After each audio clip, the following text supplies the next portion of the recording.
இந்நாளில் முருகனை வழிபடுபவர்களுக்கு சுப காரிய தடைகள் அகலும், புத்திரபேறு உண்டாகும், செல்வம் சேரும், கிரக தோஷங்கள் நீங்கும் என்பது ஐதீகம். கிருத்திகை அன்று காலையிலேயே எழுந்து முழுநேர விரதம் மேற்கொள்ள வேண்டும்.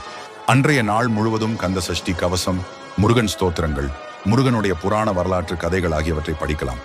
விரதம் இருப்பவர்கள் பொதுவாக உண்ணாமல் விரதம் இருக்க வேண்டும். பால், பழம் சிலர் அருந்துவது உண்டு. உப்பில்லா உணவை எடுத்துக்கொள்வது இந்த கிருத்திகை விரதத்தின் மிக முக்கியமான அம்சமாகும். எனவே நீங்கள் உணவு எடுத்துக்கொள்ள வேண்டும் என்றால் உப்பில்லாமல் எடுத்துக்கொள்வது நல்லது. முருகனுக்கு சர்க்கரை பொங்கல், ரவை கேசரி போன்றவை நைவேத்தியம் படைக்கலாம். மேலும் செவ்வரளி மலர், செம்பருத்தி, செண்பகம், ரோஜா போன்ற சிவப்பு நிற மலர்களை கொண்டு முருகனை அலங்கரிப்பது விசேஷமானது. மாத கிருத்திகையில் புண்ணிய ஸ்தலங்களில் நீராடுவது, முருகன் கோவிலுக்கு சென்று முருகனுக்கு தேவையான அபிஷேக பொருட்களை வாங்கி கொடுப்பது, அல்லது வீட்டில் பூஜை செய்பவர்கள் முருகனுக்கு உகந்த அபிஷேக பொருட்களை கொண்டு பூஜை செய்யலாம். வாழ்வில் 16 வகையான